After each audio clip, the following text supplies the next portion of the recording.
Well, let's get to the other business of the winter. That's this free agent class. Speaking of classes, Ken Rosenthal leading the league in information. And what about the information that was put out yesterday, Kenny, on the reported 5-year, $100 million offer the Red Sox made to J.D. Martinez? There were those that came out later and said that that was not, in fact, accurate.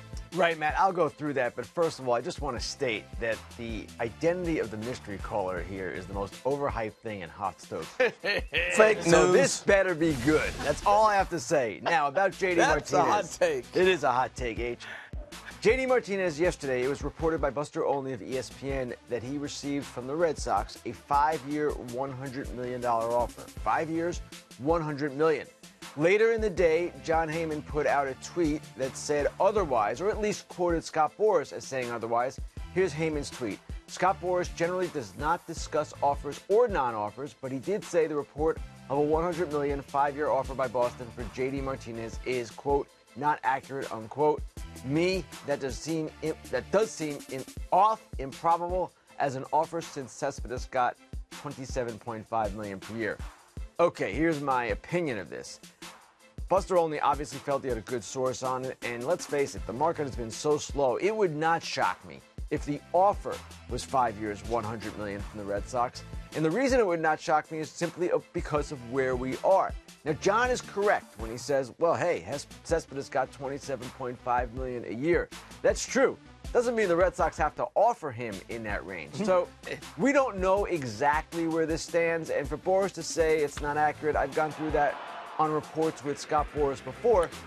He does say sometimes this is not accurate, but he's not telling you what is accurate. So who knows exactly where these numbers are, but if J.D. Martinez was satisfied with where his market was, he would have signed by now.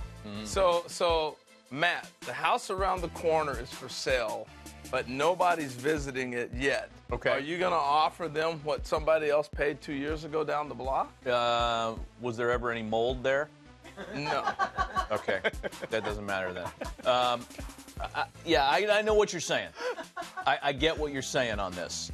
Well, there's no offers being thrown around, so the Red Sox are not going to sit there and say, well, here's Cespedes' numbers, let's get there. Well, I think it's interesting, Kenny, because we know that in the case of J.D. Martinez, the number that kind of aim for the sky number was the Cespedes deal, right? They wanted a Cespedes-like deal. That's what the Boras camp's looking for. That's what Martinez's previous shop, his previous representation was looking for. And by the way, that wasn't that long ago that there was previous representation for J.D.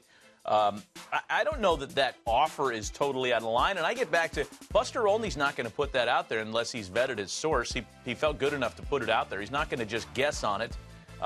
Maybe that's information that J.D.'s camp didn't want out there, so they were quick to try to put a counter-argument out there to debunk it.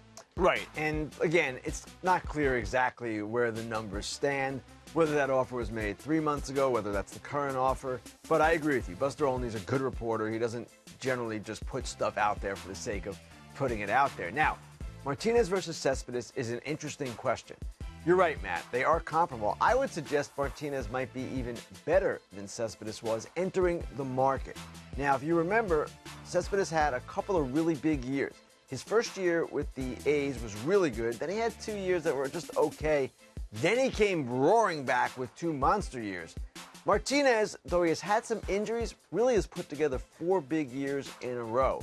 So from that perspective, you can certainly look and say, hey, give J.D. the edge. And from another perspective as well, J.D. Martinez entering his age 30 season, Cespedes entering age 31. The difference between these two players, Cespedes was viewed and is viewed as a very, very good defender in left field when he is actually on the field. J.D. Martinez not viewed as a plus defender. Well, the other thing, the market is different. Would we not agree? I mean, from what we're seeing, does it not look like we're in a different market than we were? No doubt. No doubt. Not to mention, I think J.D. Martinez, because he's had to remake his career, he was never seen as that super-duper star from the jump like Cespedes was. And I think the perception is different. I don't think that's fair, but I think that's the perception difference. Right.